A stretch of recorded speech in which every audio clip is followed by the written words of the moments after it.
Welcome to the She's Bold podcast. I'm Beth Whitman.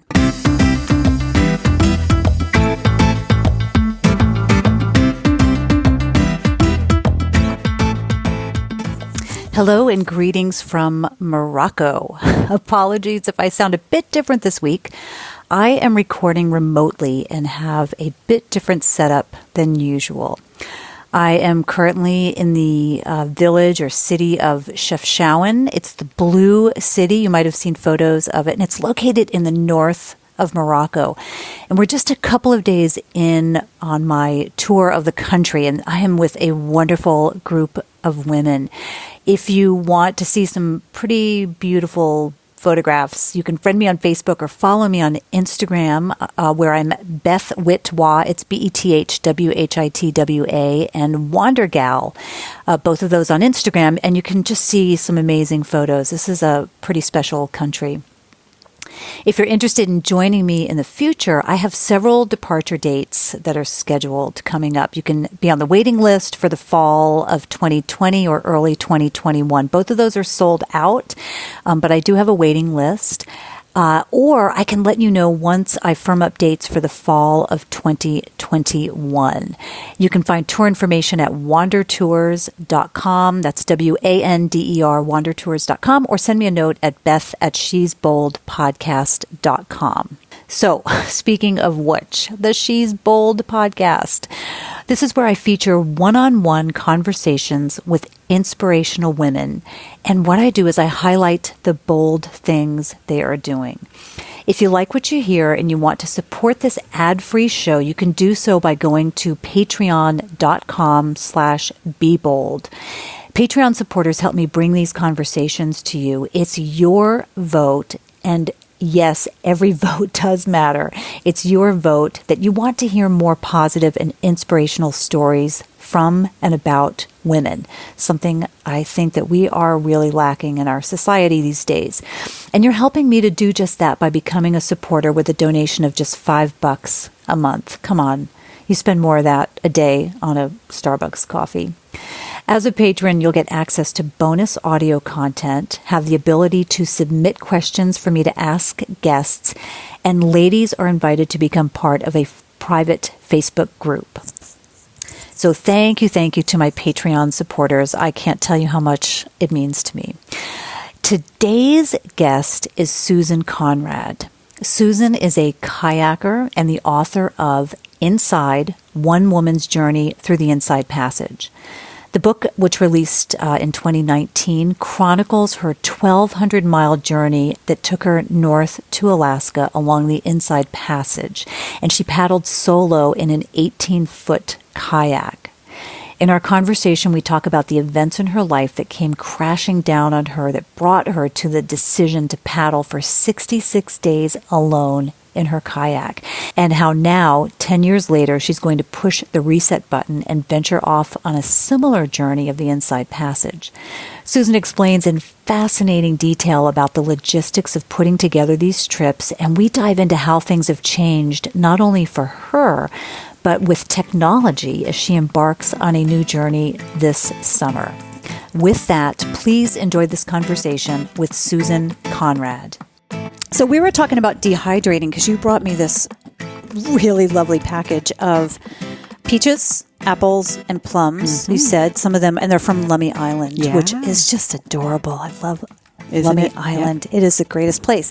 But thank you so much for that. And we were talking about dehydrators just before we started recording. And I've thought about it. I have to be honest, I have a bunch of appliances in my kitchen that don't get used as much as their cost Gotcha. reflects, but I try to. But we've toyed with and really thought about getting a dehydrator, and I'm not sure what I would use those fruits and vegetables for. And you're kayaking and you need that food with you. But do you only dehydrate for your adventures, or do you carry around some dried fruit and vegetables and just have it with you?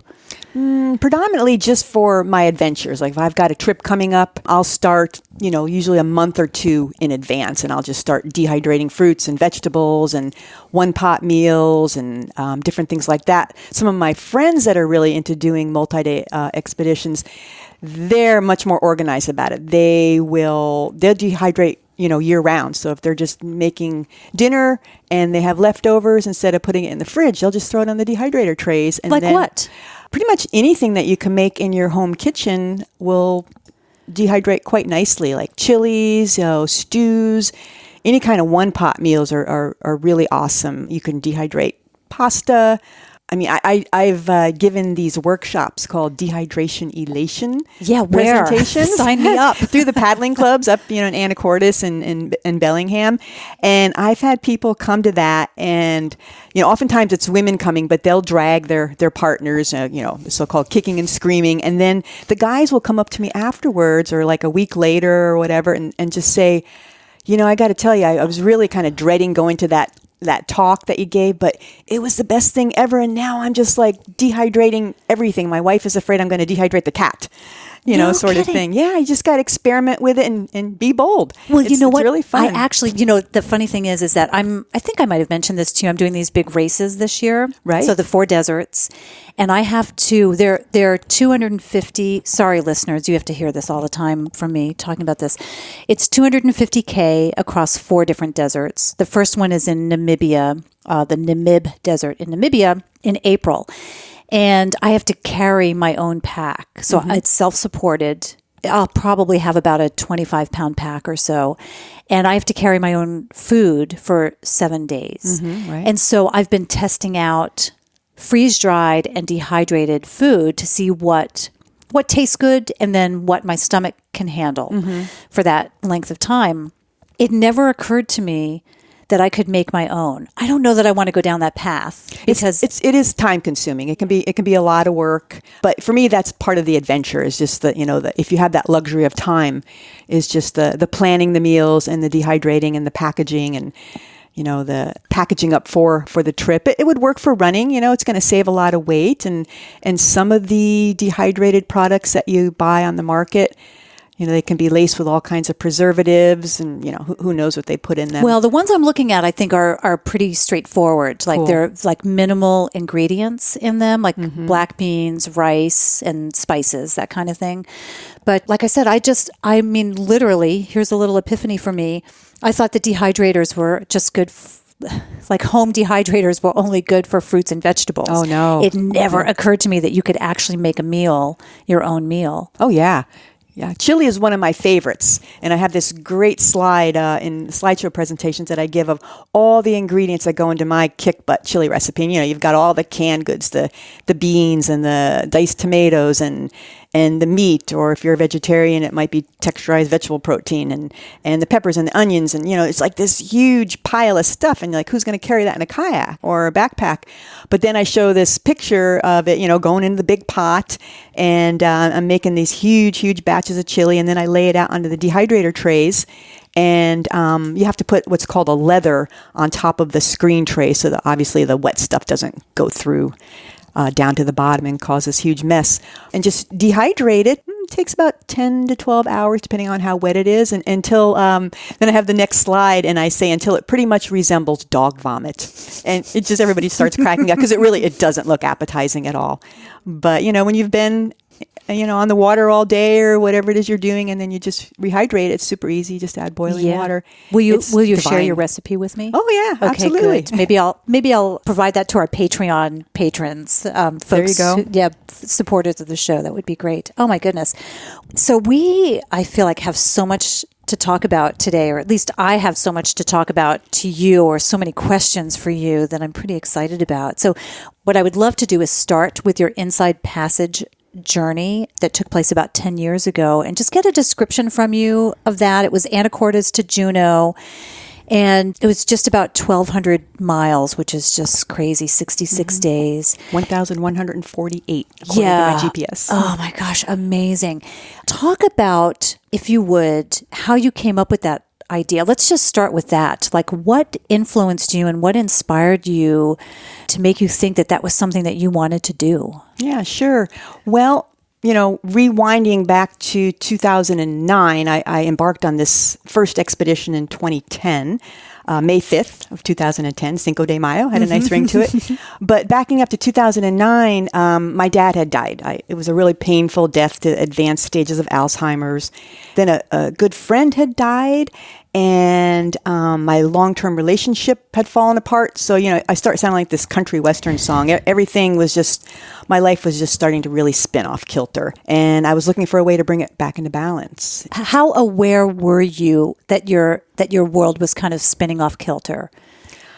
I was pretty aware because I was regressing, if that's the word, back into some pretty self-defeating behaviors that, I thought that I had addressed, through, years of counseling and, whatnot. And I was going right back down that road, drinking too much, mixing recreational drugs. I started, gaining weight and just being really depressed and just, not happy. How long did that go on?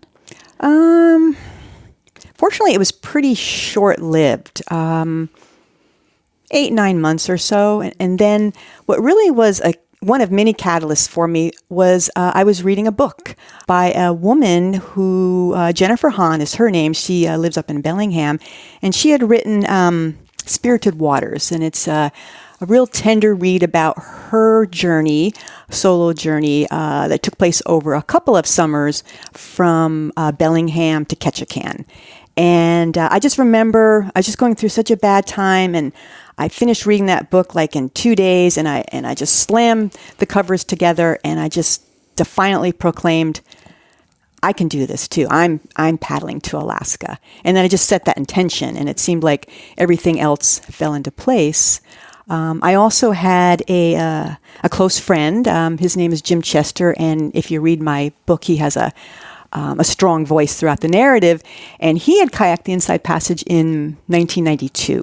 And he was a huge inspiration for me to do the same. So you had known him from your Montana days? Yes. I'd known him. When did we meet? In 1990 we had met. Yeah. So once he got wind of my interest in the Inside Passage, he just took on this job of, okay, I'm going to be your mentor and your guide. And yeah, he was just, with me like every stroke of the way, it Fantastic. Like. Yeah.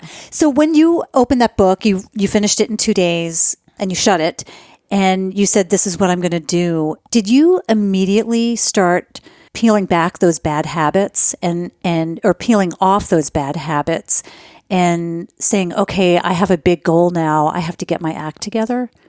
Pretty much. I wouldn't say immediately, but, I slowly tapered off of them. I'm really a goal-oriented person, and, I just needed another goal. Mm-hmm. And so now...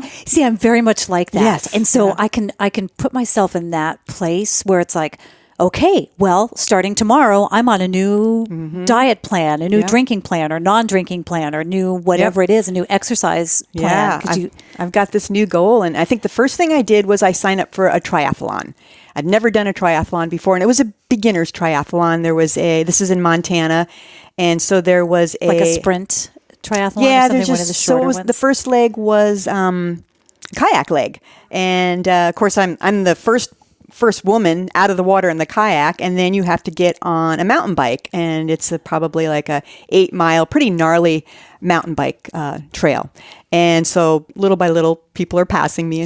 Then you get off the bike and you do like a 5-mile trail run. Mm-hmm. I was dead last. First one off the water, dead last at the very end. But I was motivated, and it got me in shape, and I dropped quite a bit of that weight, and I stopped drinking 2 or 3 glasses of wine every single night. And I just started feeling like I was on the right path. And so that was motivation and inspiration. And then how long from the time that you made that decision to when you actually put your boat in the water and did that trip? I think it was about a little more than a year. I think I got the idea in the spring. Yeah, and then had launched the following year in little later that following spring. And you had a background in kayaking, is that right? I mean, this wasn't new for you. You didn't read this adventure and say, I think I'm going to take up kayaking. Yes. What was your background? Let's see. It would have started back in my college days, back in the late 80s. I'm dating myself here, but I got involved with the outdoor program at the university. I went to Southern Oregon University in Ashland, Oregon, and stuck my head in the outdoor program one day. It's like, hey, what are you guys all about? What do you guys do? And that's how I got into whitewater rafting and then into whitewater kayaking. And I really just knew enough to be dangerous. And then it wasn't actually until I moved to landlocked Montana that I got into the sport of sea kayaking. And it was with That sounds odd. I know, it does. But I always said you don't need the sea to sea kayak, right? Yeah. Freshwater works just fine. And a good friend of mine was just starting up a kayak company. And we had met, we were both backcountry ski patrollers, and we had met at a ski patrol meeting. And she knew a little bit about my background with whitewater, and I had all the backcountry first responder skills, first aid skills, and how to feed big groups of people on the water and that sort of thing.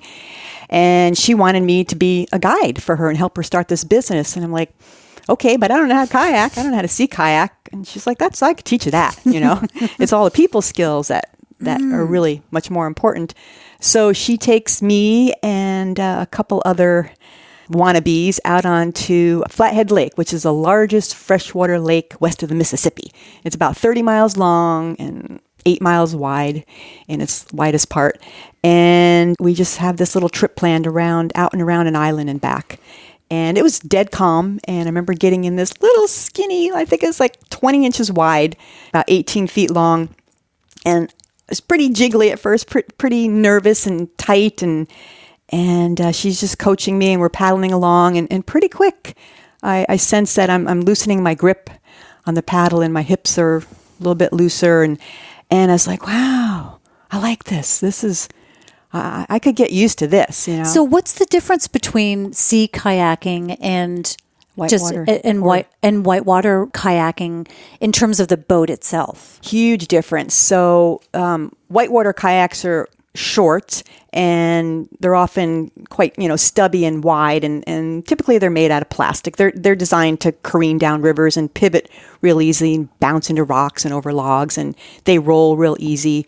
They're super maneuverable, but they don't track for beans. So you get them out on an open lake with wind, and they're just, all over the place.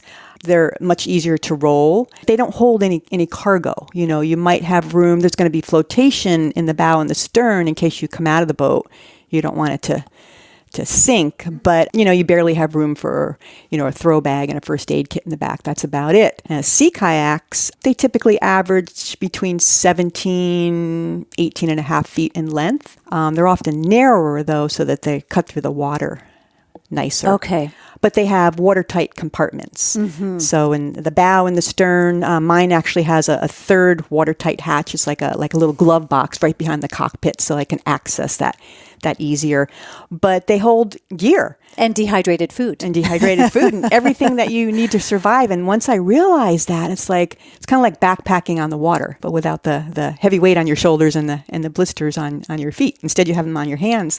But once I realized but you're so exposed. It's not that simple that it's just backpacking on the water. Exactly. To me, that sounds terrifying. Good I'll go point. backpacking, but being out in a kayak, being exposed sounds terrifying to me. Yeah. There is a difference, but then also, so there's the whitewater kayaking and sea kayaking, but in the middle, there's what I call recreational kayaks, and you see a lot of those out on the Sound and the lakes, and they're kind of tweener boats. Okay. Well, I was going to say, if I went down to Alki Beach, so like Mountain to Sound, the company, they have a facility down there. That would be a recreational kayak? I'm sure they sell both. I know they sell full-fledged sea kayaks, expedition boats, or just, touring kayaks with rudders and bulkheads. The bulkheads is what's going to make it seaworthy. If you were to capsize the bow and the stern compartments, which are quite large. You can fit more in these boats than you could ever fit in the largest backpack. So I don't know cubic inch wise what that is, but they hold a fair amount. But the recreational style boats, they might have a rear bulkhead, for that dry compartment in the back. But for the most part, they're big open cockpits, so beginners don't feel, trapped in there. But they're a little bit more cumbersome. They're safer, or at least they'll feel like they're safer because they're wider and easier to get in and out of. But they're not, ocean going kayaks. So you learned the craft and you got hooked. Yes, and then I ended up guiding for her for about 10 years. And that was a lot of fun. And then I got this crazy idea, or actually my boyfriend at the time got this crazy idea to start our own company. And so we did, and we ran that for almost another 10 years. And what was the company? A guiding company? It was a paddle sports company. So we did guided trips. We did rentals. We had a full retail presence. Was this in Montana? Mm-hmm. Whereabouts? What town? Summers, Montana, right on the north end of Flathead Lake. A lot of people that know that area would identify with Kalispell, Big Fork.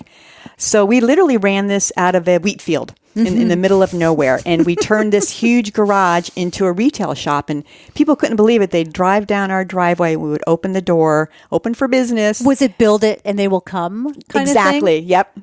Put that intention out there. And we were quite successful for close to 10 years. And I think we had at one time well over 200 different kayaks and, all the accessories, the paddles, life jackets, dry suits, wetsuits, booties, the whole 9 yards. So what happened? Well, we, right at the end of that reign with our kayak company, it was called Silver Moon Kayak Company. And that is when my father died, right at the end of that. And that's the long-term relationship that fell apart. So I stepped away from that and stepped away from the business. So that was a really hard part for me because that sport of paddling, like the paddle sports industry, 10 years with the other company that I guided for, and then almost 10 with my own company, that defined me. And now I just had to walk away from all of it. And I was really lost. I just lost my sense of identity. And that was really difficult. So I took that time out and, did some of the self-defeating behaviors. And then I pulled myself up by my bootstraps. And then it's like, I'm going to paddle the Inside Passage. And then in the interim, and even prior, no, it wouldn't have been prior because I'd never been in a kayak before. But my friend Jim, he had taken me on like just little snippets of the Inside Passage. He'd take me out for a long weekend or a week, 10 days, I think was our longest trip. So up to 100 miles max out of this 1,300 mile route. And that's where I fell in love with it. It's like, holy cow, you can bring everything that you need to survive is in this kayak or on your person.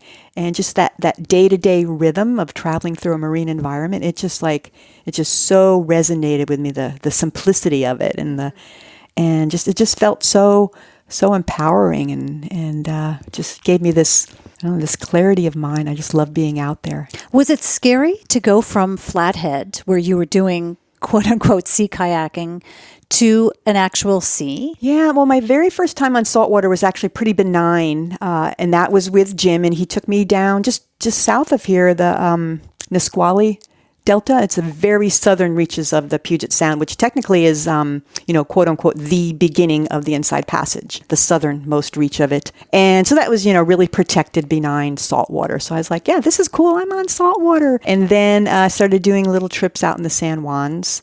And, the San Juans can seem benign, but they have some of the most gnarliest tidal currents, on the West Coast. So I learned a lot about tidal currents and tides and all of that, and just really gained a respect for the ocean. But that took some time. Were you working during that time that you were preparing? Like, did you have a job during that time that you were preparing for that Inside Passage trip? No, at that time, it was awesome because for the first time in my life, I had time and money. So I'd gotten bought out from that kayak company. And so that was a nice sizable because we were pretty successful those almost 10 years. So I had that chunk of money, and then I had inherited some money from my father's death. And so again, first time I've got time and money. What am I going to do? I'm going to plan this trip. So I really had that luxury to just put every ounce of energy and thought. And So not only could you hone your skills, but you had time to sit and actually look at charts and understand the tides and really kind of understand what you were getting into. Just pour over every inch of that route and experiment with equipment and read. I read everything I could get my hands on the Inside Passage. And then you embarked on that journey, you said, Cinco de Mayo, May 5th in 2010, was Yes. it? In 2010. Yeah. Let's just move right into like what that was like. The good and the bad. And The good, the bad, and the ugly. yeah, exactly. I didn't want to say that. I'm sure there was no I know. ugly about it. Oh, It was all beautiful. the magic and the misery. Yeah, it was life-changing. I embarked on this little journey, knowing that it was going to change me, but I had no idea how, how much, how profound it was going to be. And it was a mix of magic and misery. So much of it was really magical, like this magic carpet ride. But there were definitely some challenging moments woven into all that. And that's, isn't that what we always seem to remember when we have these adventures, is just the wet, miserable times that make the best stories, right? Yeah, yeah. For sure. But and it's the most memorable often. The most memorable, too. yes, The beautiful absolutely. sunshine-filled days get overshadowed, literally. Exactly, So yeah. what is the Inside Passage like? I know so little about what you might experience on such an adventure that I don't like. I almost don't even know what questions to ask. But what I'm imagining is, what I would like to know, I guess I should say, is what was the landscape like? How far off of land were you paddling? How often were you kind of coming into a beach and landing? And I'm assuming that you were camping. Camping every night. Yeah. So what? Just kind of describe that. Yeah, so it might be helpful to first describe like what the Inside Passage is and like where it goes from where to where to where. And so, technically it starts pretty much right out your front yard here, in the Seattle, Puget Sound area. The real purists are going to say it starts in Olympia or down in the Nisqually area, as far south as you can get. And then it'll go up through the San Juans. And so it's just really a snippet of Washington State.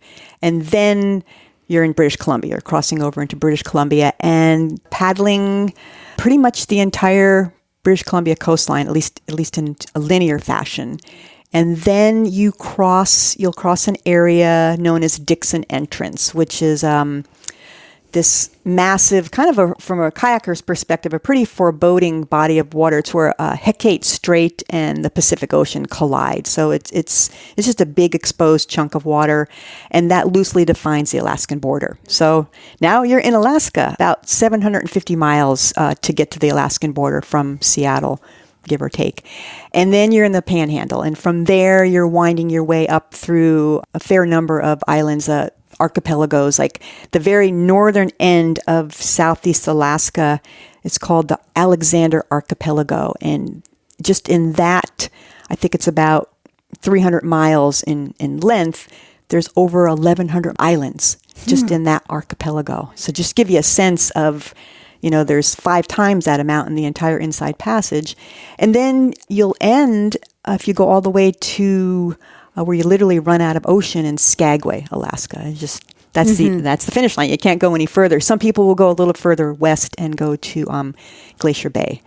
I ended my trip in Juneau, so about 80, 90 miles south of Skagway. And the Inside Passage is it's a coastal route. Obviously, it's a marine highway, if you will. And So that's where the cruises go up, right? the cruise ships, yep. It's a popular marine route for, all the vessels that come out of Seattle. So for all on the their way- goods and everything. typically going to Juneau. The cruise ships, the ferries, every recreational vessel imaginable, the tugs pulling the barges. And How do you avoid those when you're out there? Is there a route for like self-guided people and then another lane, like a fast lane for ferries and that sort of thing? well, there's like, if you were to look at a recreational map of the Inside Passage, it typically will show that what's the word I'm looking for? Like delineated shipping route, that most of these big ships are going to stick to that route. And as a kayaker, you have options. There's thousands of ways you could paddle the Inside Passage. What I did was just, one route, but typically you want to avoid those busy shipping lanes. And that was one of my biggest fears. And those are going to be way off the coast anyway, not right? necessarily. Like if you look at a chart, and it's so hard to get a sense of scale because there are just thousands and thousands of islands, and it just looks like this little skinny, tiny route. But no, big ships can fit through most of those passages, but there are even narrower passages on either side of that I would make a beeline for.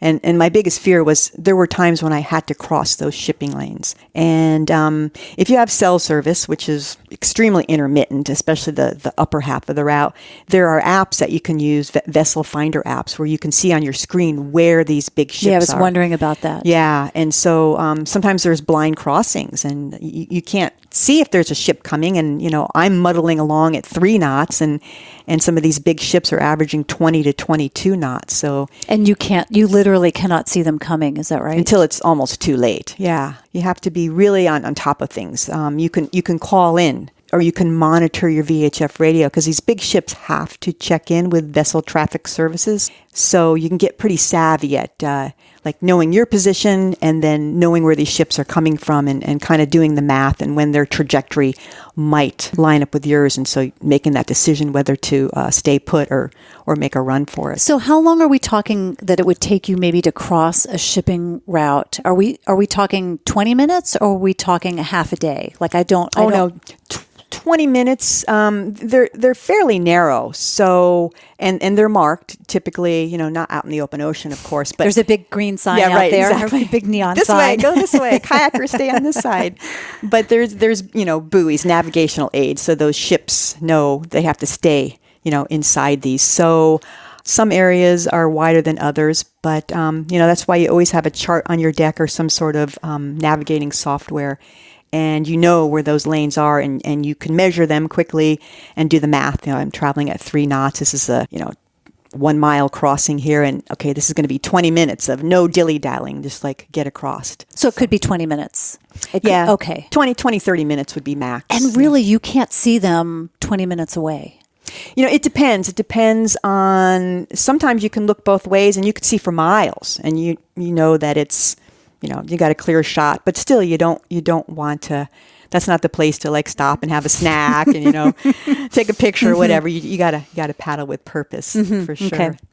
So it's not necessarily a direct route. Again, you're not saying, oh, I'm going to try to go as close to the coastline as I can because there's going to be nicer view, or it's going to be shallower, or there's less risk of seeing a big ship. You're kind of in and out. Is that right? Yeah, sometimes you can't hug the coastline. That might be because of, like, a good example is an area known as Cape Caution, very appropriately named by Captain George Vancouver. And that's just north of the very northern end of Vancouver Island. So that's a really exposed part of the Inside Passage. There's really no inside there. There's about 100 miles that is exposed to the open Pacific. And so Cape Caution is a sticky outy point on the mainland, and it's very shallow. It can be less than, 50 to 100 feet deep, like 2 miles offshore. So, the winds and the waves are going to pile up on that point, and it can be really, really tumultuous. So, all the big ships are swinging it really wide. And if it's rough, the first time I went around that, I was easily a mile offshore, because if you're close to it, it's the Maytag cycle. It's just really difficult to stay upright. So being close to shore sometimes is actually, more dangerous, or it could be really rocky and cliffy, and there's a danger of being slammed up against those cliffs and, capsizing. But then you have to find your way in to find a beach, to set up a camp. Yeah. How many hours a day were you paddling? It varied. I pretty much was averaging 20 to 25-ish miles a day. And some days were only 5 miles, because Mother Nature is like, okay, this is as far as you're going. It's just too much of a headwind. It's like not making any progress. My longest day was almost 40 miles. That was one of my most miserable days out of the entire trip. We can talk about that in a bit. But, I guess the average would be 8 to 10 hours. Sometimes I had 12, 13, 14-hour days. And you had daylight going for you too, because you're getting into 16, 20, probably 16, 17-hour days. Is that right? Yeah. Once I got up into Alaska, especially, now we're in summer. Yeah. The land of the midnight sun. It's 11 o'clock at night and it's still daylight, and the sun, you're starting to see a little glimmer of daylight like 3 o'clock in the morning. Did you have to force yourself to pull in and go to sleep? Because my experience with that, the first time I drove to Alaska up the Alcan, I did not take your passage. I took the Alcan in a Jeep, but I remember driving, and I was by myself. I remember driving and then being like, oh my God, it's 11 o'clock at night and I'm still driving because I'm so awake, because it's just light out, and I would have to force myself to stop and make a camp because otherwise I just wouldn't have thought of it. And then you're up early the next day for the same reason, because it's so bright out. Yeah. It was definitely hard to sleep in, but when you're on an expedition, there really isn't any sleeping in. I'm typically up at 3:30, 4 o'clock in the morning. It really depends on what the tides and currents are doing. That dictated a lot of what time I would leave each morning. And the winds typically come up in the afternoon. So, you want to get a head start and try to beat those afternoon winds. But, being out there and doing these, almost marathon distances day after day after day, by the time my head hit that pillow, I didn't have a pillow. It was just my fleece wadded up. I was just so exhausted. I just immediately went to sleep, and if I'm lucky, I'm getting 6-7 hours and then up and right at it the next morning. And what a lot of people don't realize with expedition paddling is, after a while, it's almost like the paddling was the easy part. As I progressed, I was getting more and more fit. And what was really wearing me down was the land-based chores. So unlike say a backpacker, for example, you're hiking 10, 15 miles a day and there's camp. And I know oftentimes it's designated campsites, but there's camp, you plop your pack down and you pitch your tent and there you are.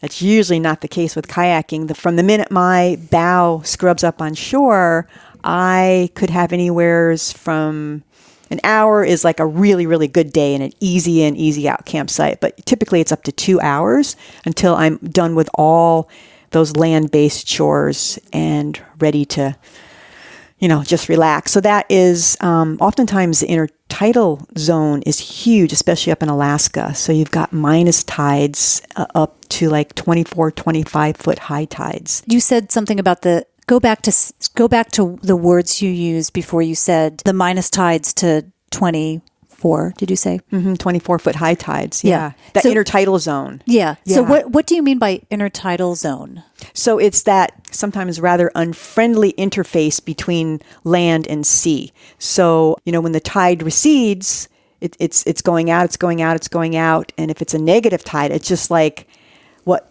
you once paddled over is now totally exposed. It's like someone pulled the plug on the bathtub. And what might look like a nice little pocket beach where you could set up your camp is going to be totally flooded, at high tide. So you got to take this all into consideration. You have to know what the tides are doing.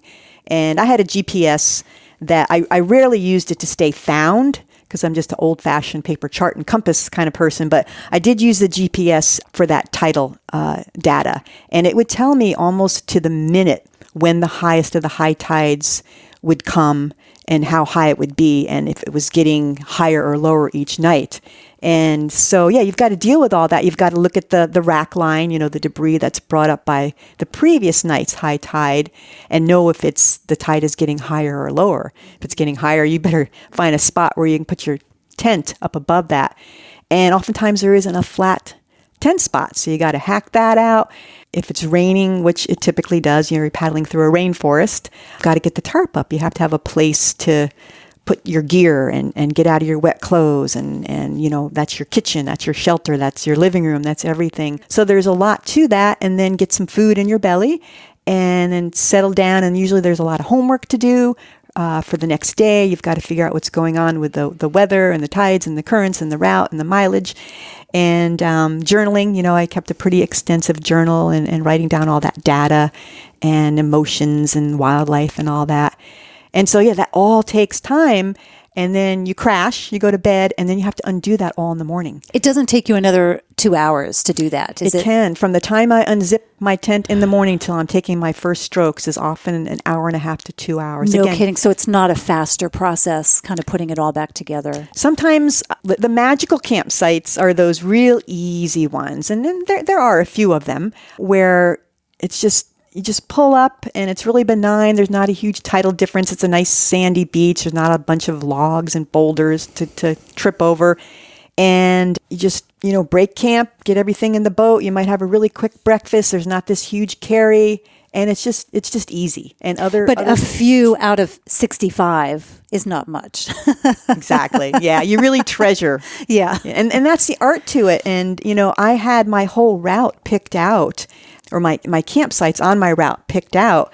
And I might have actually landed at 70% of those, because Mother Nature is right. just, you're getting off the water now, or I just had to push on. And then you just end up settling on extremely marginal campsites because you just have no other options. It's either getting dark or you're just totally out of steam. And you just have to make do. And the day that you had the 40-mile day, that was one that we might as well just dive right into that. You're going to make me go back there. Yes, go back in time. Yeah, so if you were to ask me what my all-time low point of this journey was, that would take me to a place called Grenville Channel. And so Grenville Channel... It sounds lovely enough. It sounds lovely, yeah. My nemesis. So it's about halfway through the journey. It's south of Prince Rupert in British Columbia. So Prince Rupert is one of the bigger resupply ports of call, about 35 miles south of that, pretty much in the middle of nowhere. And it's a 50-mile long, really narrow channel. It's a fjord, essentially. And it's very deep. It's like 1,000 to 2,000 feet deep with these sheer cliff walls that go up like 2,000 feet high. And when I was going through it, it took me 3 days to get through it. It's like a saltwater ditch. Actually, a lot of the locals, there really aren't any locals in the area, but people that know that area, they refer to it as the ditch. And it was just dark and gloomy and ominous and pouring rain, and wind funnels down off those steep cliffs. And, you're looking at your chart, and I was actually laughing to keep from crying. I'm looking at the ranges on my chart, and I felt like I was paddling through like a dark shadow scene. You ever watch that sitcom? It was probably before your time. My mom used to watch it back in the 60s and 70s. Dark shadows. It was like Countess of Dufferin Range, Barnaby Range. And it's just like, just really ominous peaks and ranges. And it was extremely strenuous to work my way up the ditch. And my first night was at the very southern end of Grenville Channel. And just to get to the entrance of Grenville Channel is quite epic. You have to cross what's known as Wright Sound. And Wright Sound, there are 6 or 7 different bodies of water converging. There are different channels and fjords that all converge in this big, round ocean. And it's about a 5-6 mile crossing to get to the southern entrance of Grenville Channel. And that in itself was pretty epic. And I got across, and then I got to my first campsite at the southern end of Grenville Channel. And it was pretty marginal, but I made do. And that was where I first experienced a flooded campsite. So I knew that this area was prone to real extreme tidal differences. It's marked on the charts, people that had annotated my charts before me, and I'd read about it in the guidebooks. But this was still your choice. This wasn't one of those 30% where you just happened upon it. Mm-hmm. Yeah, this was, there's only, that's another thing about Grenville Channel. There are very few places to come ashore. It's just steep cliff walls. So yeah, So you had it targeted. Yeah. You knew what you were getting into. Mm-hmm, okay. I did. And even said right on there, I think my friend Jim had written, beware of high tides and extremely buggy. And so when I was going through this area, timing is everything. I knew about the extreme tides, but I'm also going through, it's the new moon, and I'm approaching the summer solstice. So now these extreme tidal differences are exaggerated. And so they're even higher and lower, more extremes. So the new moon is going to give you a higher tide and a lower tide. Exactly. Okay. Yep. And so I'm looking at my GPS and it's telling me that the highest of the high tides is going to come in at, I don't remember exactly. Let's just say it was midnight. So I actually set a timer because I knew I'm as far back in this forest as I can possibly go. It's almost impenetrable forest. You really needed a machete to clear out any kind of a campsite. I set a timer because I knew the campsite was going to be flooded. You may just up to my shins or so, but I had to deal with that. And you triple check the kayak to make sure it's not going to float away. It has to be tethered to something, and so that just more work to do. And it turns out I didn't really even need to set an alarm, because it's kind of hard to sleep when you kind of got one eye on the ocean all the time and there's this blackness encroaching and is like literally 2 inches from my rainfly.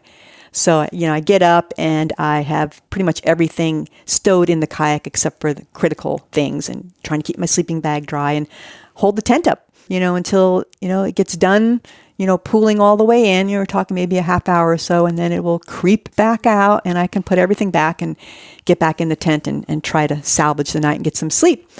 So then I pack up and I continue going up the ditch to my next campsite. And I only made it about 10 miles that day, which was kind of disappointing, just less than half of what I normally would do. So I settle on this one campsite, and it was really, really buggy. It's black flies and no-see-ums. And I was eaten alive. I mean, to the point of where I woke up the next morning and one eye was totally closed and like I was disfigured from just being chewed on. The other eye was just a little slit. And I'm starting my hardest. Did you have repellent? And it just didn't work against them? Yeah, it wasn't working, and I didn't have a bug jacket. And everybody asked me, like, what's the one thing that you wished you had on this trip that you didn't have? And it was a bug jacket. And actually, when I got to Prince Rupert and I called my resupply guy, and I was like, throw a bug jacket in that next resupply box. And I never needed it after that. Yeah. So a bug jacket, is that the ones with the light netting on it? And in theory, they can't get through it? Yeah, it's a full hood jacket, mitts, the whole 9 yards, and you cinch it up really tight around your waist. Yeah, they were just so, I've never in my life had such horrific black flies. It was impossible to eat. And, you're in bear country, you're in grizzly bear country, so eating in your tent is a real no-no. And so it was just really extremely problematic. And no one had warned you that they would be that severe, that you should have a bug jacket? Yeah, in hindsight now, what do they say? Jim knew about it. He's like, oh yeah, I had the same problem. Like I almost got eaten alive by black flies there. But yeah, it's so funny when you do something like that, how like Jim might have said, I told you, like I told you so.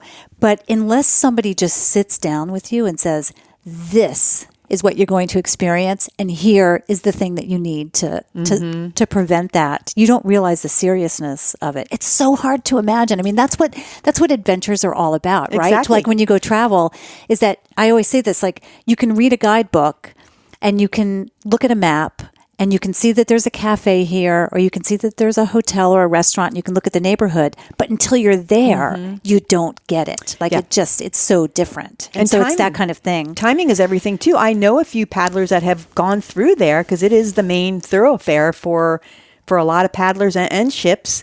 And they happen to hit it on a nice sunny streak, no wind, no bugs. Yeah, and the tidal exchange wasn't as extreme, so they didn't have that big issue with their campsites and whatnot. It's like, well, gee, lucky you. I know that wasn't my experience. Shut up!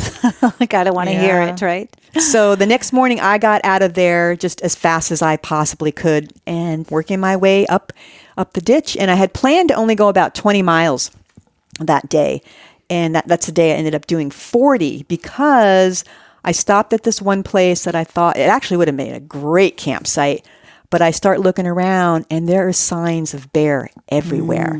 There is like a practically steaming pile of bear dung, several of them. And then, I'm seeing like all these long, coarse strands of bear hair and tree bark and claw marks, probably where they're trying to get grubs. I don't know why bears claw tree bark, but there was a lot of that, like 6-inch claw marks. And I'm just like, I had the heebie-jeebies, like I'm not camping here. So I pushed on, and I'm looking at my chart, and I'm like, just studying it, and it's like, yeah, I think I can probably eke out a campsite here, and that's another 5-6 miles. And so I keep going, and I come to that pocket beach in real time, And wouldn't you know it, but there is a mama grizzly bear with 2 cubs on this little tiny beach. And it's clear that that's her jurisdiction. And, I'm not going to get out of the boat. So I just keep going. And by this point, I have to pee so bad.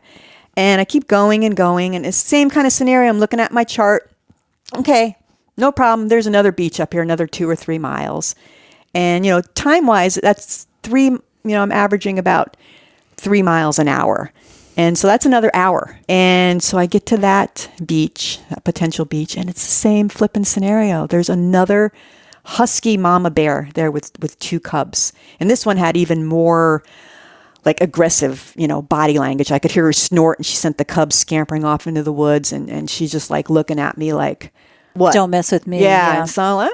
And so I just kept going, and I had to pee in the boat. There's no place to come ashore. I couldn't even teeter-totter on a rock or anything like I've done many, many times. And so I just gave myself permission to pee in my wetsuit and just keep going. And I'm surprised that was the first or maybe only time that you did that. Yeah. I mean, when I hear stories about people who do triathlons, you have to, and bikers, it was shocking to me the first time I heard someone describe it. It was on a podcast. It was a coach who was describing it, not a person who actually did it. It was shocking to me to hear that, but I guess that just happens all the time. And I guess people, even runners, can teach themselves how to do it, which I cannot imagine at all. But I guess when bikers are out there, they're just... While you're actually running, that would be a challenge, I would think. Yeah. But you do what you got to do, right? Something to aspire to. Yeah. I was quite proud of it. Well, good for you. Yeah. Oh, it's a nice, warm, comforting feeling for about 30 seconds. Yeah, exactly. Good grief. It's like being I've heard many people say this, in a car that has heated seats, and they think that they've peed themselves because it starts to get warm, and they're like, what's going on? Oh, no. So it's kind of a bizarre feeling, isn't it? Yeah. Yeah. So I'm continuing on, and now I think I've logged 36 miles. Oh, geez. And it's been pouring, keep in mind, all day. I mean, I just remember the rain just like drumming on the deck of my kayak, and I'm wearing this big floppy rain hat, and it's just like pouring in rivulets off the brim of the hat. I'm wet, I'm cold. So I'm wearing a spray skirt, which is an important piece of safety equipment that all expedition kayakers will wear. And so there's 2 tunnels. There's one tunnel that goes around your waist, and the other goes around the lip of the cockpit. So you're literally wearing the boat. You're sitting in the kayak, and it keeps the water out of the boat, which is really, really important. And so this spray skirt had already had quite a few miles on it before I began this expedition back in May. And now, I'm like so many 100 miles into it, and there's a lot of torso rotation. It was starting to delaminate. And I'd lost quite a bit of weight up to that point. And water is starting to come in through the spray skirt where it's not supposed to. So I'm getting hypothermic, and I'm cold. I didn't realize that I was shivering till I actually stopped and stood up. But I knew I was in pretty grave danger, and I taught classes before on hypothermia. So at least I had that awareness. It's like, I got to get off the water. I got to do something here. And one last stop, it was actually the north end of Grenville Channel. I couldn't make that last crossing. It was too big, too dangerous, too windy. And so it's like, I got to make this work. And there was no bears. And at that point, it wouldn't have mattered. It's like, move over. I'm stopping here. And it was just like an extremely marginal campsite. It was like, you got to be freaking kidding me. Because it was just this expanse of like 2 football fields of this gloppy nothingness. It was extreme low tide when I came in. And just having to, carry everything up above that high tide line. And the tide's getting higher every night. And there was hardly any protection. So I'm just really exposed to the wind. And I slipped and fell a couple times. I had the classic stumbles, umbles, mumbles, and fumbles, hypothermia. Right. It's like, I got to get a tarp up. I got to get some shelter up. And I'm trying to rig the tarp, and my fingers are so cold that they're just really fumbling, trying to secure the knots, to tie the knots to secure the corners. And I just remember having this epic meltdown. Just epic proportions where I started screaming at the top of my lungs. It was like no wonder there were no bears around. I scared the living heck out of them. Anything would have dispersed in my little hissy fit. But it was like this, eyeball popping, jugular vein sticking out kind of primal scream.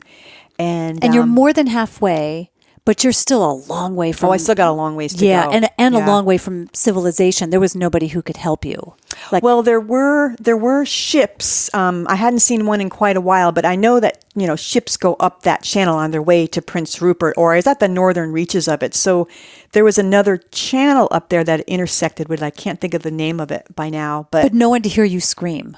Not hear me scream, but here's the catch on this, that before I had that epic hissy fit, I was so cold and I knew I was in trouble. I had several ways to call for help in like an emergency, and this was starting to feel like an emergency. So I had my VHF radio, and I literally had a finger hovering over the call button on it, and I'm rehearsing out loud to myself what I'm going to say to the person who picks up the transmission on the other end, what my situation is, what my coordinates are. I'm done, pick me up. And so this is all playing out in my mind. And I think that's when I just kind of lost it. It's probably ego. I'm sure a lot of it was ego. It's just like, how's this going to end? And it's like, no. And that's when I just lost it and started screaming. And that was a good thing, because it pressed some sort of a reboot in my brain. And it was like this life-giving, blood-warming scream. And I just distinctly remember just like everything started slowing down in a good way. And it's like that tarp that wasn't cooperating. Now all of a sudden it went up. Said, okay, we'll work with you, Susan. Okay, cool. And then I could get out of the wet clothes and get into some dry clothes and all my rain gear and whatnot. And then I'm huddling over my cook stove, just trying to get some sort of, nutrition in me.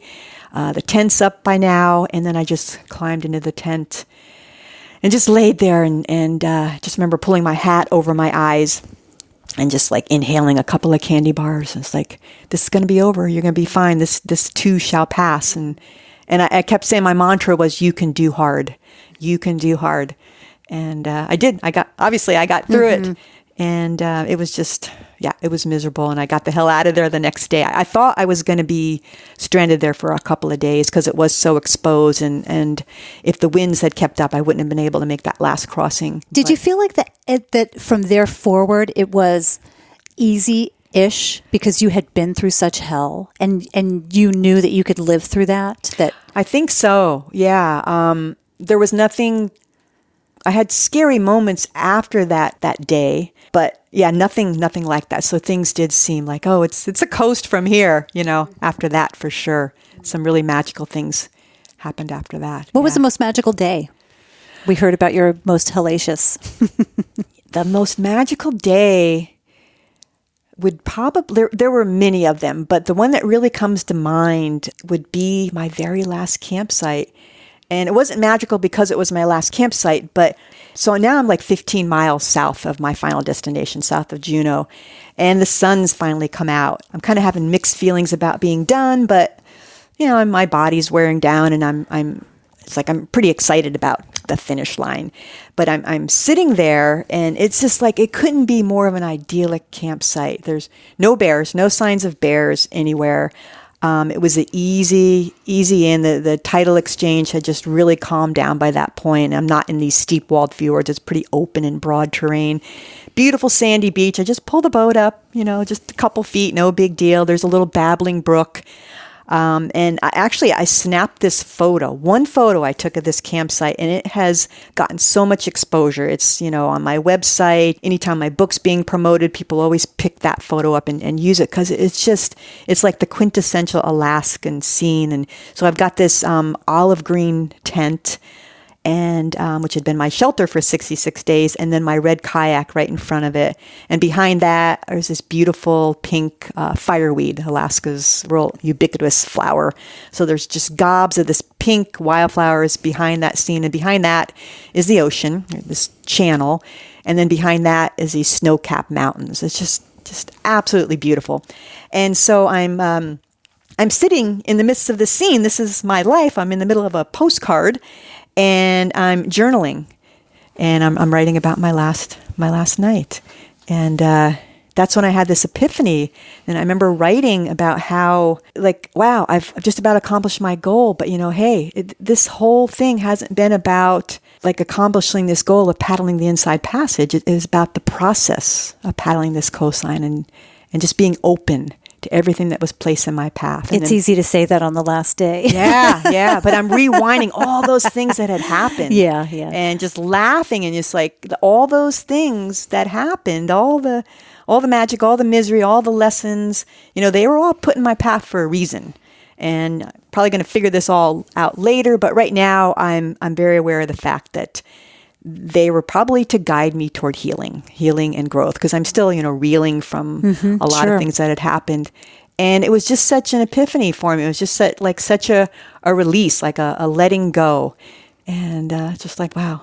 Is that photo in this book, in Wildly Inside? It probably is. It would be in the middle section, the British Columbia section. Let's see, that's Alaska. I know it's in the memoir. Oh, that's where I saw it. Mm-hmm. Okay. It's in the memoir. Yes. Yeah. Okay. So it's in your book, Inside: One Woman's Journey Through the Inside Passage. Yes. Because it sounded so familiar to me that when you were describing it. There it is. Right. Beautiful. I just had to see it while we were talking about it.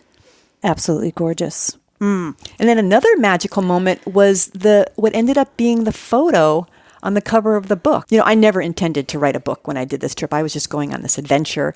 But this particular day, I'm probably 4, maybe 5 days from the end.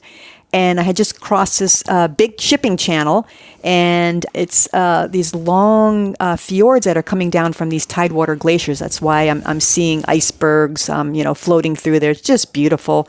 And I had stopped, and I probably had to go to the bathroom and stretch my legs. So I make a quick pit stop on this point, and the clouds had lifted, and I turn around, and this cruise ship had just gone by. And then the waters had all settled down. And it's almost like you couldn't have photoshopped this any better. So the water is glassy. The clouds had lifted. You could see the snow-capped peaks. And this iceberg floats like right in front of my kayak. And then there's this perfect wisp of a cloud right, over the iceberg. And I just snapped that photo. Again, just a quick shoop. And it ended up being, the cover photo of the book. It was just like, wow, this is like drop dead gorgeous. And actually, I got back in my kayak and muddled around in that bay for a little bit, and I must have taken 300 photos just right there amongst all the icebergs. Were you taking it on your phone, or you had actually a camera? Yeah, back, in 2010, I had a phone. Oh, of course, right. It was an Android, and it was just a real clunky one, and I didn't use it much for taking photos. I wanted to conserve the batteries. So I had... What did I have? I had a waterproof, I think it was a Pentax, just a real simple point and shoot that lived pretty much tethered to my life jacket the whole time. And I also had a Nikon, nothing fancy. It was just a real basic SLR that pretty much lived in a dry bag. And that only came out on the, if I was in the kayak, it had to be dead calm, but on land, that's where all of my camp pictures and the scenics and the sunrises and sunsets were with the Nikon. I'll link to these in the show notes, but just since we are talking about the books, I just want to give the names again. So Inside: One Woman's Journey Through the Inside Passage. And then you have a companion book with it, which is amazing. It's Wildly Inside: A Visual Journey Through the Inside Passage. And it's your photos. It's amazing, just beautiful photos with you and your hilarious... Thank you. What do you call that? That is actually a waterproof, wearable, down sleeping bag. It's awesome. Yeah, it's amazing. So there's a picture in the back and the About Susan with this great photo that it matches my tent, check out. Too. It does match. It's really wonderful. But yeah, just beautiful photography in here Thank too. You. Really gorgeous. Yeah, I took over 5,000 images on this trip. The memoir came out in 2016, and the photo book I published just back in July. So that was really born more out of a desire to share the visual journey. Like I had all these images that were just, trapped inside my computer. And I just really, my heart ached to get them out there and just to share this journey more on a visual level. So, well, I think we all have those 5,000 images from our trips that we take, adventures, don't do anything with. And we don't do anything with. Right. And so this is an amazing gift almost to yourself, to have it,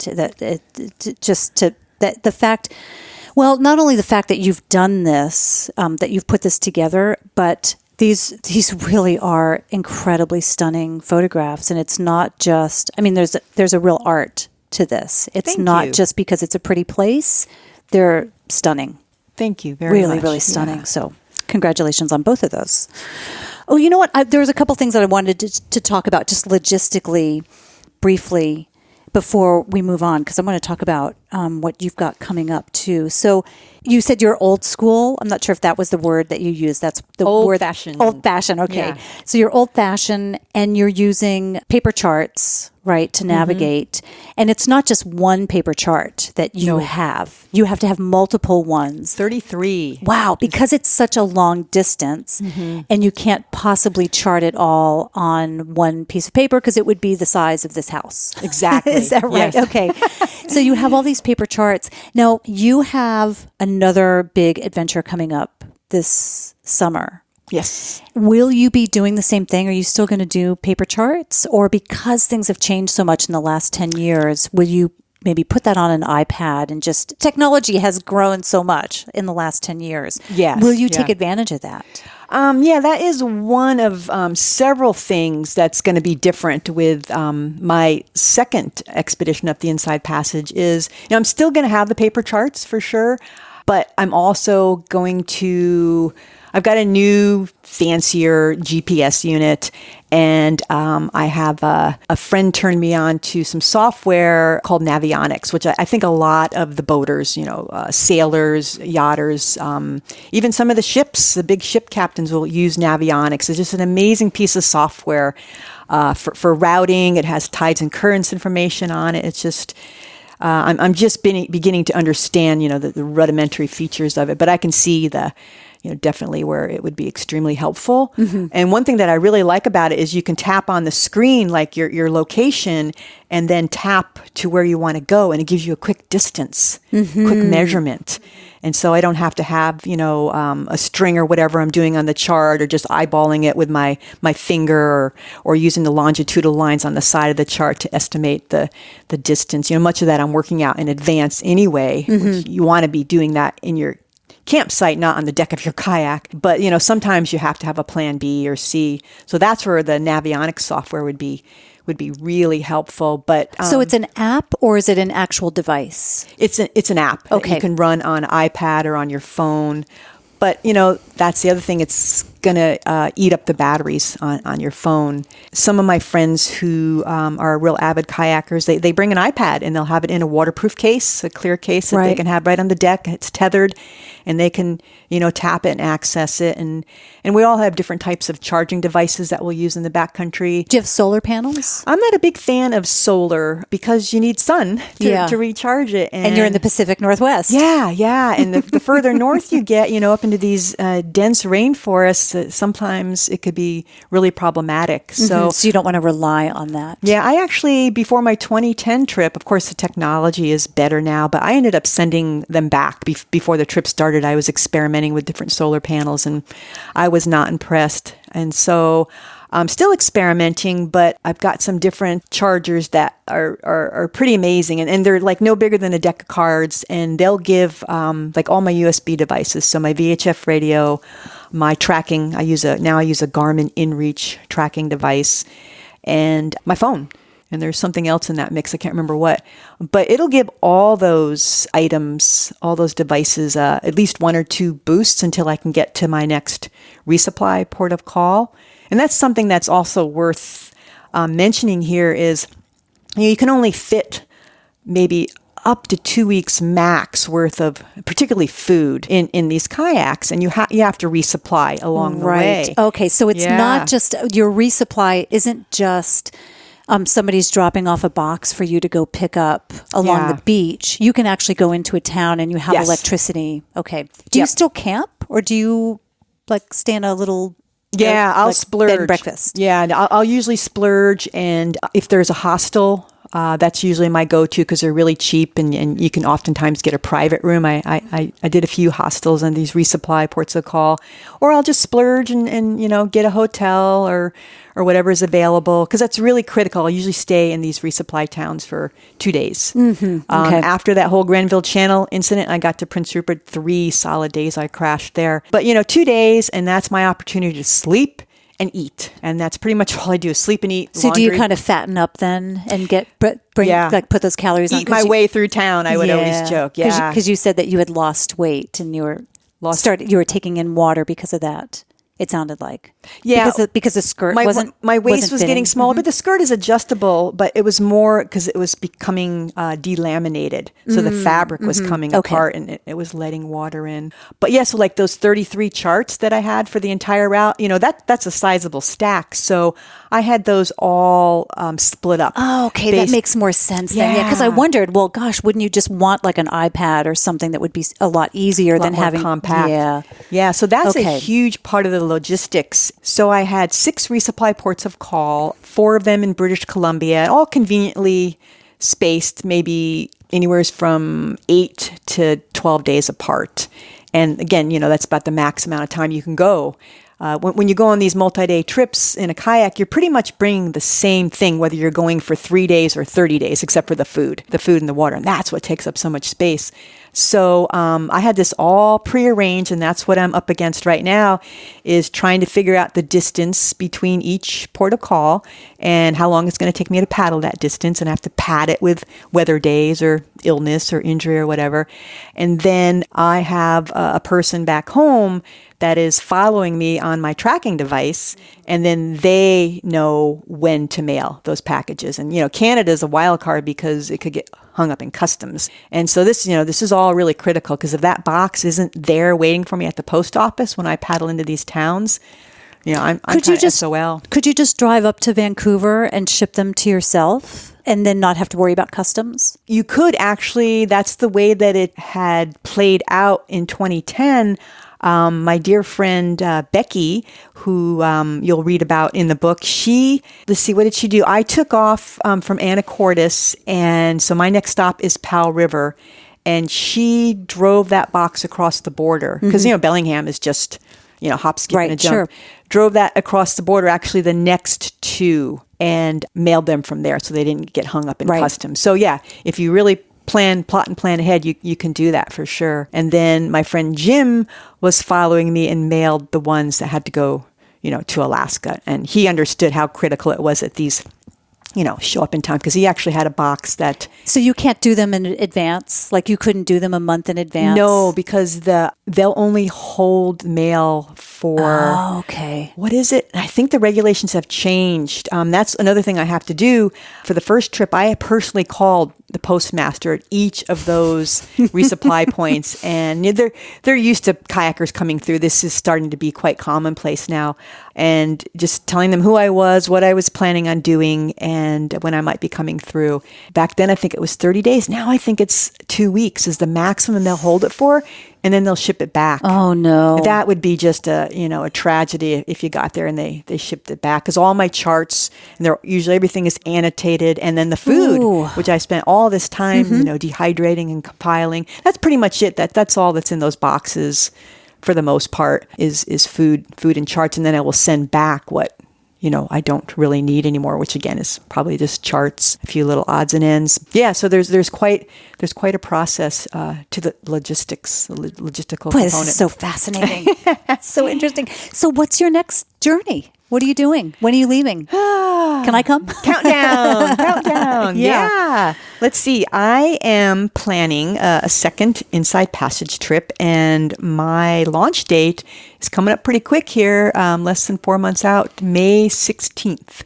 Not another Cinco de Mayo. No, just the timing wasn't quite right. So yeah, May 16th, I'm going to ship off from Lummi Island this time. So San Juan's to Sitka. This time I'm going to go a little further west. Why are you doing it a second time? A lot of reasons. I think I need another reset button, not because anything terrible is going on in my life now, but I just feel like I need another goal. And I have another Inside Passage mentor who we chatted about a little bit before, Audrey Sutherland. I was just rereading her book, Paddling North, for the third time. And she wrote in it, when she started doing these kayak trips up the Inside Passage, she was in her 60s when she started doing this. And she had just retired from a career in being a school counselor, and her kids were, grown up, and she was divorced and ready to take on a new challenge. And she wrote something like, I want to be lean and sun-browned and kind and something else. I can't remember what it was. And she said, instead, I feel fat and white and mean. And she's just like that. She wanted to get out and experience the Inside Passage, get on an expedition and just get lean and kind and just be out there and doing this. And when I read that, it's just like, wow, that just makes, so much sense to me. Even though I've had some pretty epic journeys since that 2010 trip, nothing really holds a candle to that. So I just feel like, a lot can happen in 10 years. And I've gone soft in some ways. And it's just time to... What were the other adventures that you've done in the past 10 years? I've revisited the Inside Passage multiple times to help me write the book and to introduce my partner to portions of it, to introduce him to the Great Bear Rainforest and coastal Southeast Alaska. And recently we came back from a 2-week trip paddling down in Baja, Mexico. That was quite epic on the Sea of Cortez, lots of wind and waves and swell. But yeah, most of my adventures have been like 2-week adventures. And with someone else, it sounds like. Some of them have been solo. Yeah. I recently, it would have been this fall, I did a 2-week solo trip on the west side of Vancouver Island. So just trying to get back in that solo groove. And I think there's really something to be said about the expedition mindset. It's like when I'm on these 2-week trips, they're great and they're epic and they take a lot of planning, but especially as it's winding down, you just have this mindset, well, you're going to be home soon. And then your mind starts to travel to that and, your to-do lists and social media. And if you're miserable, you're like, well, I could just call this off right now. Why don't I just take the ferry home? But when you're on expedition, even though I'm coming into these ports of call and kind of refreshing and renewing and resupplying, it's still, I'm always thinking about that next leg. It's like a totally different, mentality. And I want that focus. I want that focus again. The term expedition seems to come up a lot of late. And I don't think, maybe it's just me being aware of it more, but do you think, am I wrong?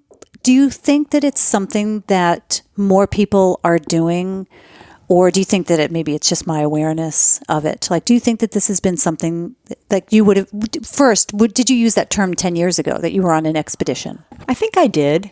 But I think with, social media being so prevalent, we just know more about it, people are doing these expeditions. I don't know, that's a good question. Yeah, I just don't know. It just seems like there's more of this. Like I'm going on a trip instead, or? Well, trip, like you said, it's 2 week. Like are you going to take a 2-week trip, or are you going to do an expedition that really requires that extended time? And it just seems like, I think maybe it's that thing where people are creating their own expeditions. I think that's maybe part of it. It's like, it's not just Everest anymore, or it's not just the Camino, right? It's people coming up with their own expeditions. They're really big events, life events that they're doing. Gotcha. I don't know. I'm just talking it through because it just struck me as you used the word that it just seems like that is becoming more of a thing. A thing, yes. Yeah. I see in a good way. I Mm-hmm. think it's great that people are doing their own trips, their own expeditions. I think absolutely. It takes the pressure off of places like the Camino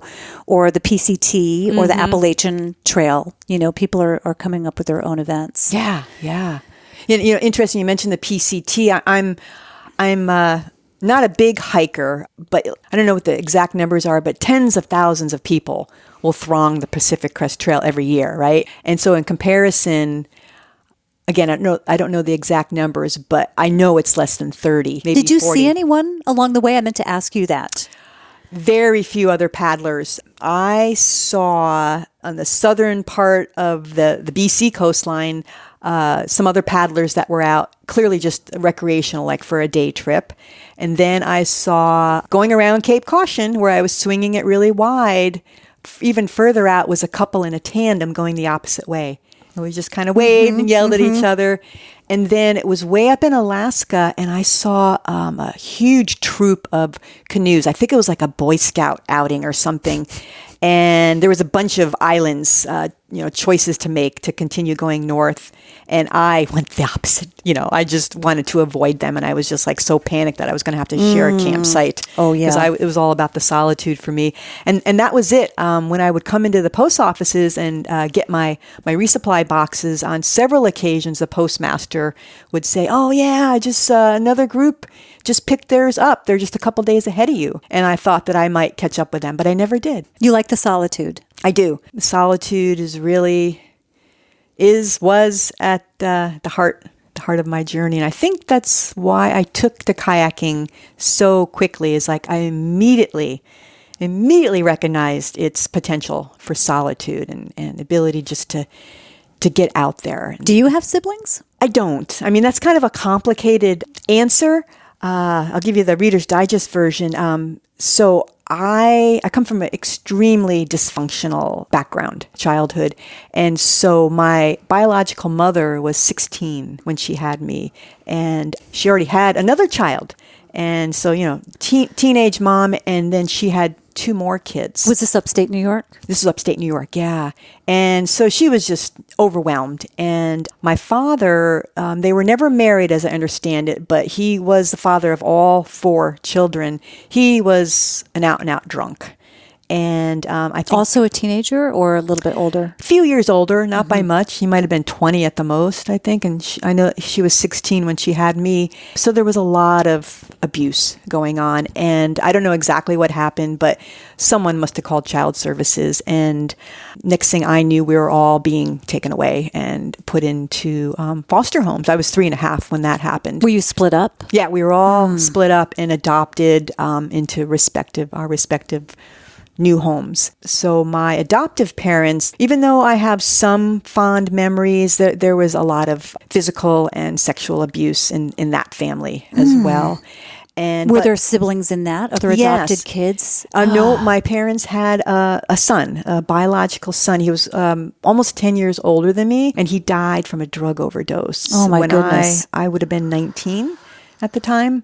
So that was quite a while ago. And so I have no connection anymore with my biological siblings. And then the brother that I grew up with, more or less, he died a long time ago. So Have you ever tried to reach out to the biological siblings? Or they reached out to me. They actually found me. I was 18 at the time and not ready for this reunion. And it was just really bizarre for me. And I met my biological mother as well. And she had a whole nother slew of kids, blonde-haired, blue-eyed kids. And she had a beer in one hand and a cigarette in the other, kind of like what I didn't have a lot of memories because I was so young, but what I had envisioned. And I just wasn't into it. I just didn't want to relive any of that. And they continued to try to reach out to me. And, we had a few dinners together and rendezvoused a few times. But are they scattered around the country? they're all still in New York. They're all in upstate New York. I just turned my back on it. I just couldn't go there anymore. So you left upstate New York and got yourself to Southern Oregon. Is that right? Via Colorado. Oh, okay. Yeah, Colorado yeah, first. I had to do my ski bum days for a while in Colorado, and then Oregon. I settled down a little bit and went to university, and then ended up in Montana. Yeah, for 20 years I lived there, which is a record. I've never lived in one place that long. But you want to make Lummi it sounds that sounds like that's a long-term place for you. Yeah, we bought that 3 years ago. And just our dreams, our vacation home right now. But I really see myself transitioning there more and more. In fact, pretty soon I'm going to pretty much move in there and start kayaking. I need to really up the ante with my mileage in my kayak. And, I'm in Oso right now, so it's a bit of an undertaking to get to the salt water every day. And so we have beach access right there. So that's my plan, is to just start paddling. And on the days that I don't paddle, I love to trail run. And there's some great trails on Lummi Island. And then go into town, into Bellingham, and I'm going to start seeing a sports coach and really work on the fitness component of it, so I can be as fit as I possibly can in the little bit of time I have left. I want to go back just a minute, if you don't mind. Yeah. How do you seem really rock solid. How did you come to that with such a messy background? Well, a lot of support, a lot of behind the scenes support, a lot of counseling. Friends or? Friends and professionals, a lot of group counseling and one-on-one counseling, and just my own what's the word I'm looking for here? Just my own. Picking yourself up by your bootstraps, it sounds just like. Self-awareness and just doing the work on my own. Yeah. When did that start? Like, when did you realize, like, I've got to get on a good path here? Did that start when you were in upstate New York, or had you left, or was it years later and you thought, okay, I don't want to go down that path? I think in my college days, that's when I started seeing a counselor, realizing that I hadn't addressed a lot of these issues, and I was suicidal at one point, and just like, I need to see a professional. So that's what got the ball rolling, and it was a real eye opener for me. And then just over the years, you move geographically, you kind of forget about it, and then there's some sort of a life-changing event. It would always be something epic, usually a death or just something major that I just had such a hard time handling, and then I would just kind of regress and okay, it's just like, okay, I need help again. Right. So it's cyclical, and I'm really aware of that now, which I think is a big accomplishment. Yeah, absolutely. Yeah. I know they say this about runners, that a lot of runners come from, and endurance athletes in general come from, like, alcohol abuse themselves or drug abuse themselves. Really? Runners. And I know that there are several out there who've written books, and what they end up doing is going the other way, right? They get themselves into a recovery program, and then they get on the endurance track. They get themselves healthy. And I think that there's this level of pain that they're able to endure because they've been through the worst of it, whether it's through really bad alcohol behavior or drug addiction, and they've been able to overcome that, and they know what's really bad in their life. I don't know, and I don't know, and it's not relevant to this conversation about your either drug addiction or alcohol behavior, but do you see any kind of correlation with that you're able to withstand a certain amount of pain because you've been through pain? I think so. It's like that strong constitution, I think, is how they refer to it. I heard that word recently. Yeah, and I think it's just a channeling of, like, I think, like, extreme runners, anybody that does these extreme sports, I know I tend to have, like, an extreme personality. I'm kind of like all or nothing. So it's so much better to funnel all this crazy energy, I'm sure you can relate, into something that's somewhat healthier. Right. Even though some people think I'm just absolutely nuts and it's dangerous and blah, blah, blah. It's just so much better than the other alternative. Well, so is sitting on the couch with a remote in your hand. Right? I hear That's dangerous. That'll kill you. Oh my God. Yeah. I know. So your big trip is coming up. You said May 16th. You're going to take off for that. Things have changed. You've changed in the last 10 years. Are you looking forward to the expedition, this upcoming one? I am. And I'm just mulling around in my brain here how things are going to be different. And, I'm 10 years older and wiser. 10 years wiser. Yes, absolutely. And it's going to be interesting to see how my body holds up. I've got some challenges there. I just had carpal tunnel surgery on my right wrist, and literally just got the cast off this morning. Congratulations. And, thank you. I'm free. The training wheels are off. And I don't know how successful. I won't know for a couple more weeks. The first thing I asked the surgeon when I came out of anesthesia is, when can I paddle? And he's like, give it some time. I'm pretty sure it was successful. And were you in a lot of pain before you had the surgery? A lot of tingling and numbness, and just weak. My grip strength was about half of what it should be. And a lot of other things going on with my hands. Part of it genetic, part of it is just 30 years of this repetitive motion of, paddling. And but if all goes well, if I really feel like this was successful, I'm going to get the other hand done in a couple of months, which, there's some downtime in between these surgeries. So that's going to set me back a little bit. But I've got so many other things and other elements of planning the trip, like the navigation, the equipment, the food. My dehydrators are going 24/7. Just figuring out those resupply boxes, and it's really it's kind of endless. Yeah, a lot of logistics there. Yeah, and the one luxury that I don't have this time, like I had mentioned about the 2010 trip, is I'm juggling a lot of balls right now. I am working. I'm doing a lot of different things. So, like the biggest thing for me is that I'm just gonna have to just kind of let go and not be quite so anal and just kind of let things happen more organically. So I'm just approaching that with a real curiosity to see how this is going to play out. It's like, so what if I haven't got every campsite, penciled in on my chart? And so what if I don't know which ferry I'm going to take back and I haven't got all my meals? It's like, oh, well, I'm just going to have to figure it out as I go along. So will it be somewhat the same route?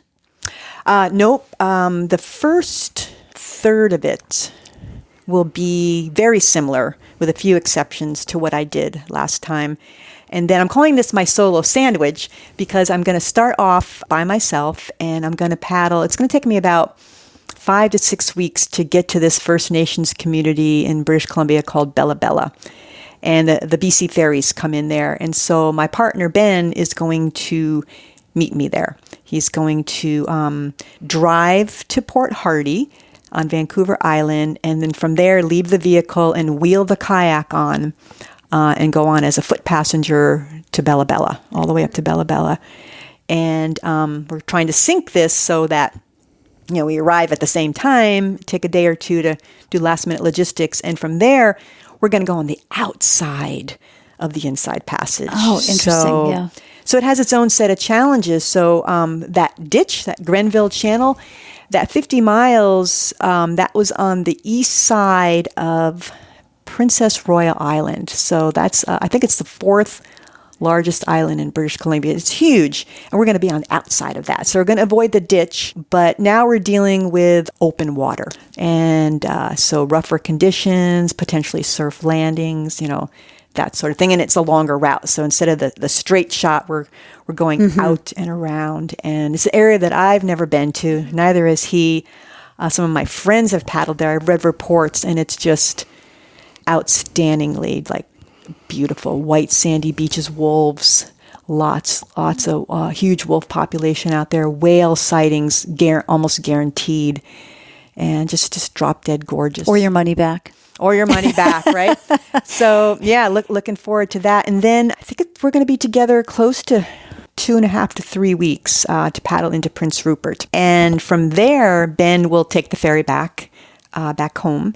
And I'll continue on to Alaska. And my route through Alaska is going to be radically different. Instead of going almost due north to Juneau or Skagway, it's going to be more of a northwest trajectory with quite a bit of outside paddling. I've got 4 big crossings, potentially dangerous crossings, major shipping lanes, which is one of my biggest fears, ranging in width from anywhere from 5 to 12 miles. Some of these are huge channels.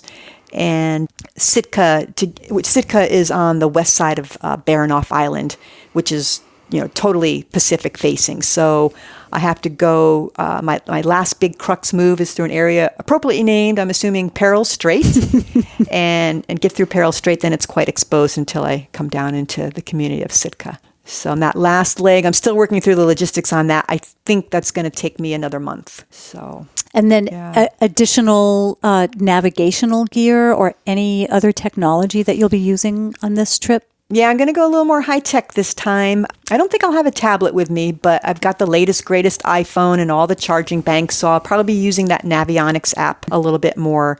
And I've upgraded. Last time I used the Spot satellite tracking device, and now I'm using Garmin has what's called the InReach, Right. which a lot of the kayakers are using. And We've used that on hikes. yeah, it's got in the two-way text Himalayas. messaging, which I didn't have that option before. So not that I want to be out there texting all the time. You can actually sync it with your phone, but for resupply purposes, I'm not going to have cell service, but I can text Ben and say, I'm going to be stuck here for 3 days, or he's going to be following me on the spot. He'll see that little blinking Right. ball and be wondering, why the hell isn't she moving? And, I don't want him to get worried sick. I don't want anybody calling Right, the Coast sure. Guard. And that's when I can say, I'm storm bound. All is well. I'm Right, hunkered down. right. So that's really, I feel so much better about having that technology. I'm still going to use the charts. Got a fancier GPS. I don't like to rely on the GPS to stay found. And I just love that skill set of applying that one-dimensional, I guess a two-dimensional chart on my lap to the three-dimensional world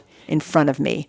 And I love that skill set. And if the GPS were to die and you're kind of not paying attention and synthesizing this and Right. getting that sense of scale, you're kind of SOL. So I think the two can play off of each other nicely, but I'm definitely going to focus on the old-fashioned chart Smart. and compass. Will there be Yeah. a book after that?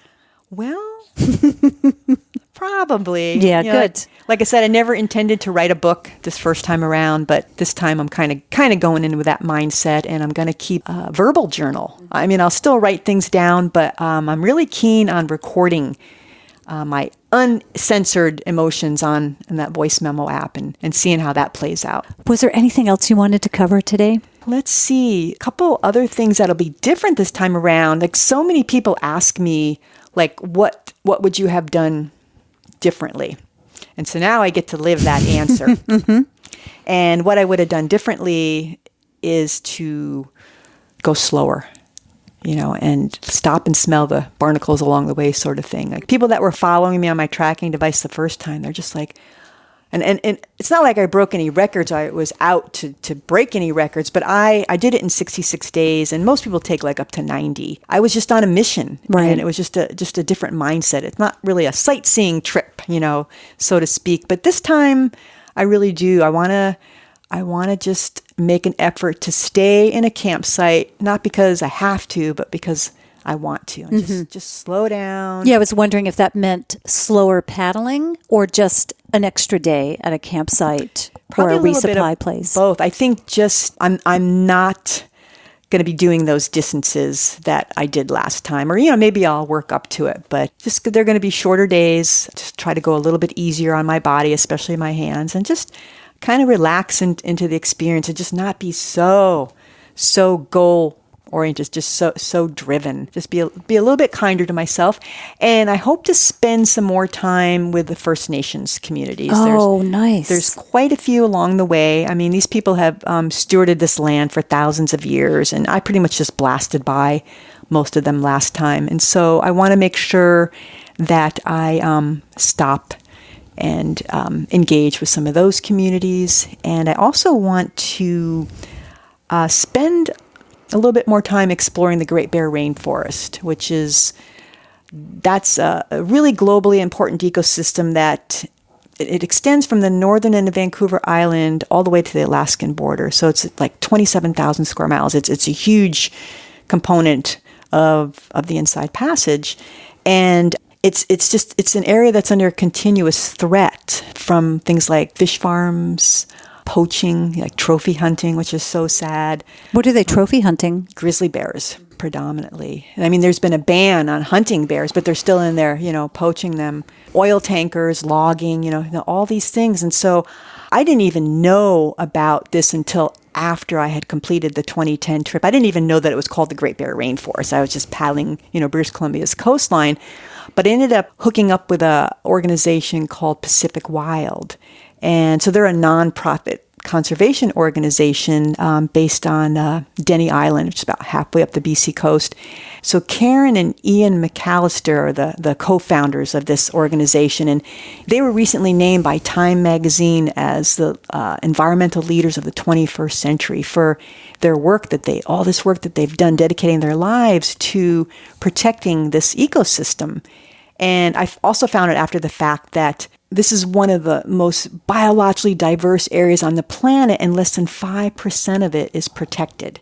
So I've been in touch with them. I somehow want Which is probably more than Brazil. You're right. Just there. for political reasons, right? But still, I understand 5% is horrific. Yeah. I mean, Canada has the longest coastline, out of all the countries in the world. And it's just like this little minuscule part of it is protected. And so I've been in touch with them, and I'm trying to figure out like how I can bring awareness to this fact. And they have different campaigns, and they have a marine protection campaign that I'm starting to wrap my brain around and see how I can advocate for that. And this all might come after the fact, with slideshow presentations and trying to educate people. Or maybe I can play the role of a citizen scientist and bring awareness to the marine plastic pollution and I've seen that by paddling all these remote coastlines, I've seen firsthand this horrific issue we have out there. So somehow bring awareness to that. So that's something that's going to be different too. The first time it was just like me and the boat, me and my kayak, and just accomplishing this goal. Now I feel like it's bigger. Bigger. I'm Bigger part purpose. Of something, much Well, now bigger you than know that. that you can physically and mentally do it. Now you look at the bigger picture. Yeah, it's not about that makes me sense, quite right? so much. Yeah, exactly. So yeah, that's my story. Fantastic. I end these conversations by asking the guest, what does it mean for you to be bold? I love that question. It means being bold is just to have the courage to live life on your terms. And I always tell people to follow your curiosity. So often people are saying, follow your passion, but that's almost cliche. And a lot of people are like, I don't have a passion. What does that mean? But, curiosity, that's accessible to everyone. And so it's just like, follow your curiosity, just be bold, step into that and just see where it leads you, take you to amazing places. It really makes a difference, doesn't it? If you just approach each day with curiosity and you just take a moment to be curious, It can change the meaning of your day, of your week, of your life, of your month, just everything. Absolutely. I love that. That's great. And where can people find you? I know they can find your book. So Inside One Woman's Journey Through the Inside Passage and Wildly Inside the Visual Journey of the Inside Passage. They can find that wherever they find their books online and off. Go to your local bookstore and request it for sure. Are you on social media? Do you post about these things? I do. So my website is susanmarieconrad.com, and then all my social media links they should be front and center on that homepage. So, and I'll link to that in the show notes. Instagram is one that I'm most active because my sponsors use Instagram. So okay, great, super. Oh my gosh, thank you so much for your time. Thank you.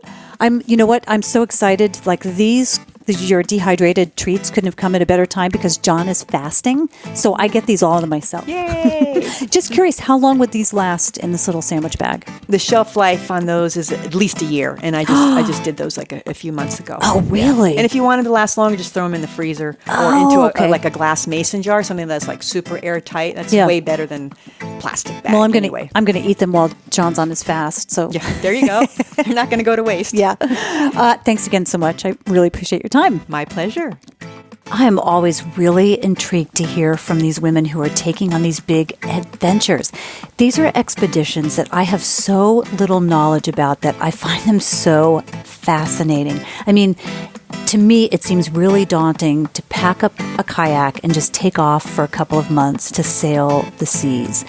Logistically, there just has to be so much that comes together to make it a successful trip. So I really have to hand it to Susan. You can pick up a copy of Susan's book, Inside One Woman's Journey Through the Inside Passage, and Wildly Inside wherever you buy your favorite books. Visit her website at susanmarieconrad.com, and she's Susan Marie Conrad on Instagram and Facebook. If you enjoyed that conversation with Susan, you might enjoy other episodes from outdoorsy women, including last week's episode with Mount Everest climber Sharon Wood.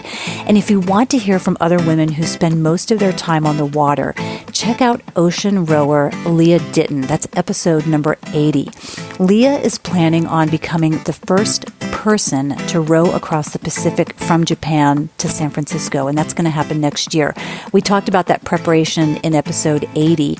But I'll also be soon releasing a conversation that Leah and I just recorded just a couple of weeks ago, and that's going to be coming up shortly. You might also want to check out Megan Bigging, and she's another ocean rower. In episode number 41, we talked about Megan's trip when she rowed from Monterey, California to Honolulu. Boy, this is just all mind-blowing to me. You can find those and all of my other episodes at shesboldpodcast.com/episodes or wherever you find your favorite podcasts. In the next episode of the She's Bold podcast, Chris Fagan returns, and we go deep into a couple of topics as part of a special series we're starting to record together. That's going to be a lot of fun. If you'd like to support the show and let me know how much you are inspired by these conversations and how much you look forward to hearing the uplifting stories from my guests, go to patreon.com/bebold. Patreon supporters get to submit questions for me to ask guests and to become part of our private Facebook group, and that's ladies only. They also get access to bonus content, including questions I ask of the guest. And this week, you're going to find out the nitty-gritty on Susan's workout routine. Don't forget to check out my tours at wandertours.com. I just very recently, like just a few weeks ago, posted our Gujarat, India tour, and that's going to focus on textiles and tribes. That's already half full, and that's after just being posted just a couple weeks ago, like I said. That is a women-only tour in March of 2021. We also have space on the co-ed Papua New Guinea trips in August. And if you're interested in other destinations, just let me know. Ireland, Bhutan, Southeast Asia. Just send me a note at beth@shesboldpodcast.com, and I'll get you on the list to be alerted when other destinations are available. I'm looking to bring back our culinary tours to Seattle, Santa Fe, and New Orleans. And I know a lot of gals are interested in that. Those are women-only tours. So you got to let me know so that you get on that list. To keep up with me and all of my travels, including Morocco, where I am right now, you can connect with me by friending me on Facebook, and I'm on Instagram at both BethWhitwa, BethWhitwa, and Wandergal. Feel free to leave a message or question at 877-280-5170. I can't tell you how much I love and appreciate feedback and questions. So, hey, let me have it. If you've got the good, the bad, the ugly, whatever it is, just let me know what kind of feedback you've got. Ladies, you can join the Be Bold Facebook group at facebook.com/groups/Be Bold group for support and encouragement for whatever ways you're trying to be bold. Thanks for joining me for another episode of the She's Bold podcast. And until next time, be bold.